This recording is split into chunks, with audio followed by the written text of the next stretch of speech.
Hello YouTube, bienvenue ou bienvenue sur ma chaîne Nesty Books and Coffee. Aujourd'hui on se retrouve pour un update lecture, ça faisait un petit moment. Il s'agit de mon update lecture du mois de juillet où j'ai pas mal lu quand même. Merci les livres audio et l'été. Mais après au mois d'août ça se calme complètement donc je vous ferai mon update d'août sur septembre en même temps que mes lectures de septembre. Parce que sinon je n'ai pas de quoi faire une vidéo complète, clairement.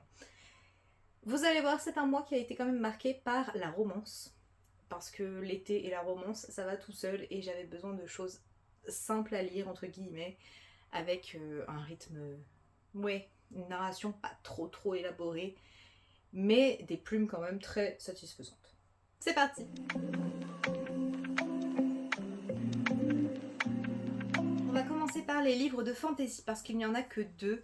Le premier, il s'agit de L'Engrange-Temps de Nell Pfeiffer, il s'agit du tome 2. Il n'a pas de nom, il s'appelle juste... Ah si, Les Heures Obscures, c'est marqué derrière.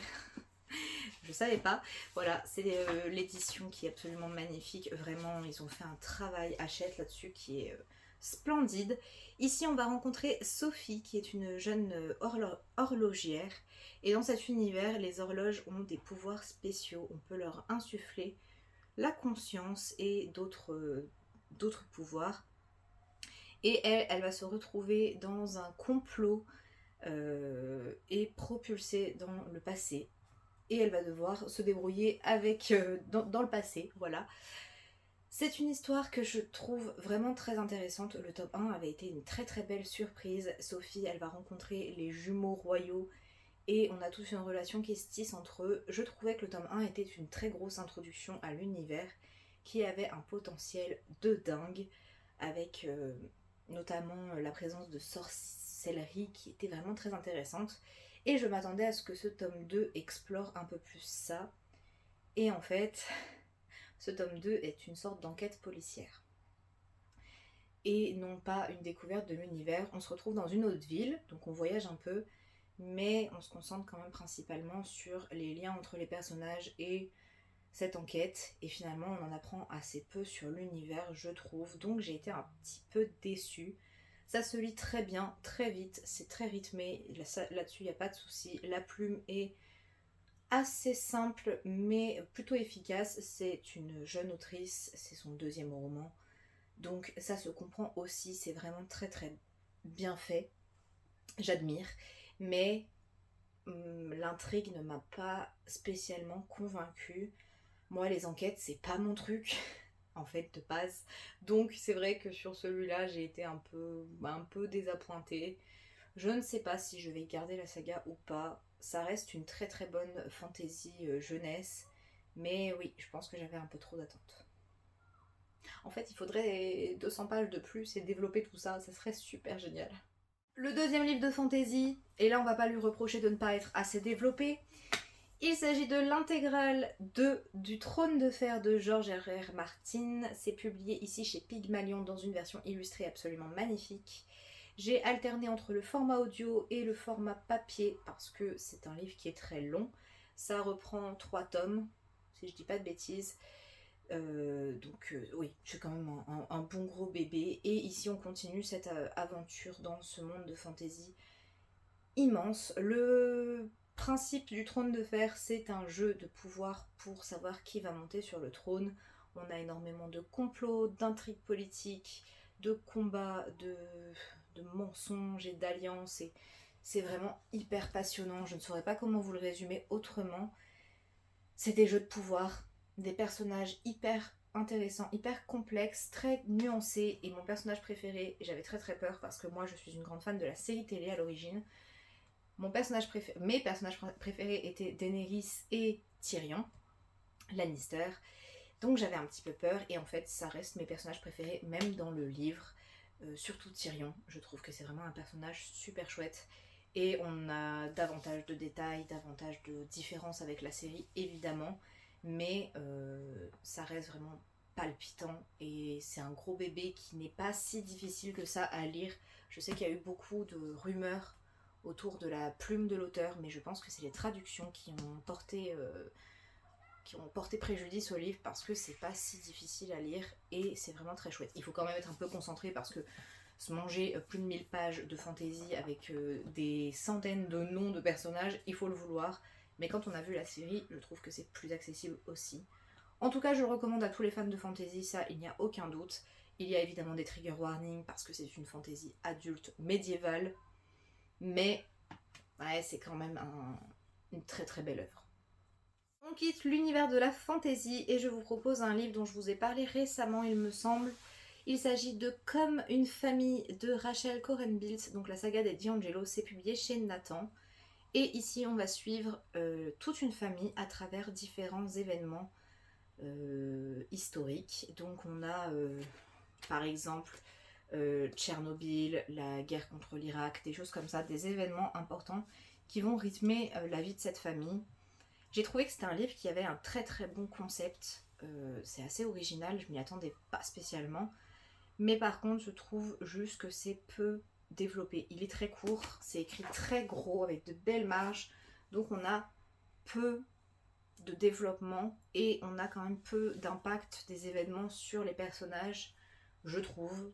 Certains plus que d'autres, mais finalement on n'a pas vraiment de lien évident entre ce qui se passe, enfin les événements et les conséquences sur la famille. C'est quand même une belle histoire de famille, ça c'est sûr, avec des personnages intéressants, mais voilà, ça manque un petit peu de développement. Par contre, je le recommanderais du coup aux plus jeunes, entre 14 et... à partir de 14 ans quoi, parce que je trouve que ça aborde des sujets quand même très très importants et je l'ai lu en plein dans les élections législatives.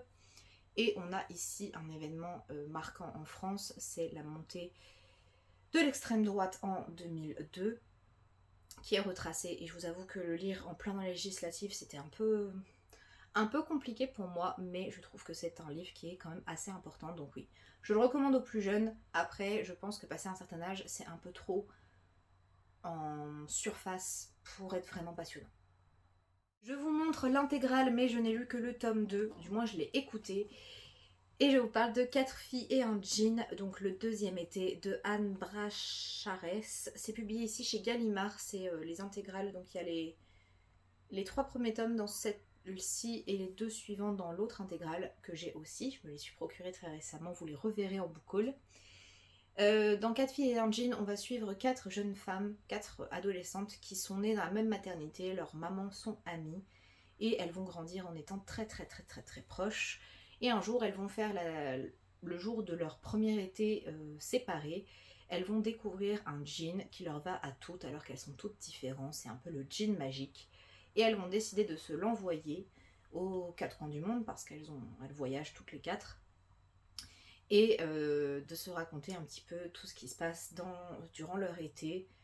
Le deuxième tome reprend le même principe, on va continuer de les suivre. J'ai trouvé ce deuxième tome un petit peu moins émouvant que le premier. Le premier m'avait vraiment fait pleurer et c'est assez parfois un peu cliché, mais je trouve que c'est un beau roman adolescent sur l'été, enfin à lire pendant l'été et sur la thématique estivale avec les premières amours et tout cet émoi et puis les émotions adolescentes, les parents qui vont par exemple se remarier, les grands-parents qu'on imagine différemment. Enfin, il y a plein de sujets comme ça sur la famille, sur l'amitié que je trouve très très intéressant. Donc je lirai avec plaisir à la suite. Il me semble que les tomes suivants ne sont pas parus en audio, ce que je trouve très dommage, mais j'ai les intégrales, donc je me ferai un plaisir de les lire. Et vous voyez, j'ai mis un petit post-it, un petit marque-page. Le troisième tome est beaucoup plus long que les autres, mais j'ai super hâte et je ne sais pas si je le lirai cet été parce que l'été touche à sa fin. Enfin, selon mes propres critères de saison, parce qu'à partir du 1er septembre, dans ma tête, on est en automne, ce qui est complètement faux. Mais je vais passer sur des lectures un peu plus automnales, donc peut-être pour l'été prochain, mais je suis très très contente de les avoir. Un livre qui était également disponible en audio et donc j'ai alterné les 2 formats. Il s'agit de This is not a love letter, les 10 règles du sexe et du surf de Anouk Filippini, c'est publié chez Ozu. C'est un livre que j'avais hâte de lire, qui était dans ma wishlist depuis très longtemps et que j'avais acheté récemment. Ici, on va rencontrer 2 personnages, un adolescent et une adolescente qui vont se retrouver en vacances au même endroit. Et le garçon va venir voir la fille en lui disant est-ce que tu pourrais me donner des cours de surf? Mais aussi, t'as pas 2-3 conseils sur le sexe parce que j'y connais rien. Et notre jeune fille, elle est un petit peu... On comprend vite qu'elle va pas bien du tout. On sait pas trop pourquoi. Et elle va réfléchir à cette idée de lui donner des cours sur ces sujets-là. Et une relation va s'installer entre eux, une relation qui est très très chouette. C'est un livre qui est moins léger qu'en apparence. Je m'attendais pas à ça. Je m'attendais à quelque chose de vraiment un peu plus léger avec des sujets importants sur notamment le consentement, les premières fois et compagnie, mais je m'attendais pas exactement à ça. Je trouve qu'on va vraiment dans les sentiments adolescents avec beaucoup de justesse. C'est un très très chouette livre. C'est court, ça se lit vraiment facilement, mais c'est vraiment bien fait et important, je trouve, et ça aborde différents types d'attirance et de sexualité, et c'est important, toujours, d'avoir de la représentation. Donc je le recommande à 100%. Celui-là reste dans mes étagères avec grand plaisir et je le relirai sans doute. Ou je le prêterai à des plus jeunes qui pourraient trouver beaucoup d'intérêt dans ce genre d'histoire. On passe enfin sur de la romance pure et dure, et je vais vous les montrer, mais j'en garderai qu'un dans les mains parce que ils sont assez lourds. J'ai lu les Bridgerton et j'ai même avancé encore plus que ça en août. J'ai lu le deuxième tome, donc Anthony et enfin le tome sur Anthony dans la première intégrale. Dans les Bridgerton, on va suivre les romances des 8 enfants de la famille Bridgerton. Le premier tome était de Daphné, le deuxième est sur Anthony. Anthony qui a vu son papa décéder quand il était très très jeune et qui du coup dans sa tête ne va pas vivre plus vieux que son père. C'est un rapport au deuil qui est assez particulier et qui est assez intéressant et très très bien exploré, je trouve, dans le livre. Vraiment mieux que dans le premier tome. Je trouve que ça s'améliore en fait avec les livres. Et Anthony, du coup, ne cherche pas vraiment l'amour, mais il doit se marier parce qu'il est vicomte et qu'il a des obligations. On est sur de la romance historique, j'ai oublié de le préciser, sinon c'est un peu bizarre. Il va donc faire la rencontre de 2 jeunes filles, Kate et Edwina, qui sont 2 sœurs. Edwina est là pour se marier et elle est vraiment attirée par Anthony, sauf que sa sœur va se mêler de tout ça et entre Kate et Anthony, ça va faire des étincelles. La saison 2 de la série de télé des Bridgerton est ma saison préférée. Et ce livre est est à l'image de la série, mis à part l'apparence des personnages, mais on a vraiment ce côté très, très piquant, très acéré entre les 2 personnages, et je trouve que c'était une romance vraiment très très chouette, avec pareil un rapport au deuil qui est vraiment intéressant. Donc c'est pas juste de la romance, on a quand même des sujets un peu intéressants, un peu importants abordés dedans. Bien sûr la romance est importante aussi, il n'y a pas de doute là-dessus. C'est pour ça qu'on le lit, mais j'aime bien quand on va un peu plus loin dans les émotions et dans la psychologie des personnages, et je trouve que c'était très bien fait dans ce tome 2. Dans la suite, on va suivre donc Bénédicte, dans le tome 3, Bénédicte qui est le 2e frère aîné. Et Bénédicte, lui, il est attiré par une jeune femme qu'il croise un jour dans un bal. Sauf qu'un jour, et du jour au lendemain, il ne va plus jamais la revoir. On est sur une réécriture de Cendrillon. Ça se sent dès les premières lignes en fait, c'est évident, c'est assumé et c'est très bien fait. Cette jeune femme, c'est Sophie qui a grandi dans une famille pas très aimante. Et on va suivre principalement l'histoire sous le point de vue de Sophie, ce qui m'a surprise au départ parce que je m'attendais à ce qu'on suive vraiment Bénédicte. Mais en fait, on est vraiment sur Sophie et j'ai beaucoup aimé aussi la relation entre les deux. J'aime bien le personnage de Bénédicte, je le trouve assez drôle et assez original par rapport à ses frères. Je sais pas, il y a un petit truc qui fait que je l'aime vraiment bien. Et leur relation est très très chouette. Et ce côté Cendrillon, moi ça m'a fait kiffer. Je suis pas une grande fan des contes. C'est pas trop mon truc, et encore moins des adaptations Disney des contes. Les princesses et tout ça, c'est pas mon délire. Mais je trouve que c'était très bien fait. Sophie est un personnage qui revient après et je la trouve vraiment très très mignonne, très... Ouais, très chouette. Et dans tous ces livres, il y a surtout un personnage aussi que j'aime bien qui revient. C'est la maman des Bridgerton qui est un personnage génial comme dans la série télé. Donc voilà, j'ai aimé ce tome 3. Et dans le tome 4, qui est celui que j'aime le moins au final, on va se concentrer sur la relation entre Colin et Pénélope. Voilà. Et... Alors, j'étais pas convaincue par la dernière saison des Bridgerton, justement, qui se concentre sur eux. Et d'ailleurs, je ne sais pas où est-ce qu'on va avec Bénédicte, mais du coup, ça ressemble pas du tout au bouquin, mais peu importe. Et je trouve que, alors, le livre est mieux que l'adaptation pour Colin et Pénélope, parce que je trouve Colin beaucoup plus respectueux, beaucoup plus à l'écoute de Pénélope. Je trouve leur relation plus naturelle, plus évidente dans le livre que dans la série. Mais ça reste pas mon histoire préférée, je trouve. Je sais pas, l'alchimie entre eux ne m'a pas convaincue. Les scènes olé olé sont très bien sur les 3 tomes. Bon, j'ai rien à dire. Ça m'a pas particulièrement marqué, mais ça m'a pas dérangé. Le tome 1 avait un gros problème avec ça et j'en avais déjà parlé et il y avait des grosses polémiques autour. Là, ça passe, il n'y a pas de souci. Mais ouais, c'est l'alchimie entre les deux personnages que j'ai pas trouvé hyper convaincante. Donc voilà, c'est dommage. Je suis en train de lire l'intégrale suivante et j'ai hâte de vous en reparler. Peut-être que mes chroniques sont un petit peu brouillons, mais il commence à faire très très chaud et je suis un peu à l'ouest. Et ces lectures commencent à remonter, donc voilà. Mais j'espère que ça ira quand même. Le dernier livre que j'ai lu en juillet, il s'agit de Love Theoretically de Ali Hazelwood. C'est publié chez Hauteville dans cette magnifique édition. Vraiment le mélange jaune et violet, j'adore.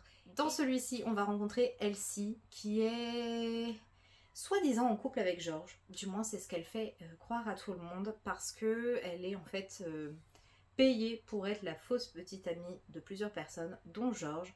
Sauf que George a un grand frère un peu particulier et ce grand frère va se retrouver à travailler avec Elsie. Et donc, la couverture de George, sa fausse petite amie, et ben ça va être un petit peu compliqué de faire croire ça encore à son frère. Son frère va se poser beaucoup de questions, va se méfier d'Elsie et une relation va naître entre eux sous fond de travail pour le MIT. C'est ça. C'est ça. Le MIT. Et c'était un livre que j'ai encore une fois adoré. Ça se lit tout seul. Pareil, je trouve que les scènes olé olé sont beaucoup mieux. Parce que dans les 2 premiers que j'ai lus, je trouvais que c'était un peu gênant. Là, ça va beaucoup mieux. C'est quand même un peu trop long, selon moi. Elle en fait un peu des caisses, Ali Hazelwood, mais bon, c'est pas grave. En tout cas, c'est une romance assez cliché. On sait comment ça va se terminer, mais ça passe tout seul. Vraiment, c'est mes romances préférées. Alors que c'est tout ce que je n'aimais pas à l'origine, mais ça fait le taf. Donc je vous les recommande si vous aimez la romance. Vraiment, si vous aimez la romance et le milieu scientifique, ça ne peut que vous plaire. Moi je suis pas très scientifique, mais ça me plaît quand même. Et voilà YouTube, c'en est tout pour cette update lecture qui aura été peut-être un peu brouillon quand même. Je ne sais pas si j'ai donné assez de détails sur les livres, je vous remets tout en barre d'infos comme toujours. Si vous êtes arrivé jusqu'ici, vous pouvez me laisser un petit commentaire et me dire ce que vous avez lu au mois de juillet ou si certains de ces livres vous tentent ou vous les avez pas aimés ou peu importe. N'hésitez pas à me le dire en commentaire. Vous pouvez également liker et vous abonner, ça me fait toujours super plaisir. Moi je vous dis à très bientôt dans une prochaine vidéo et d'ici là, prenez soin de vous. Bye!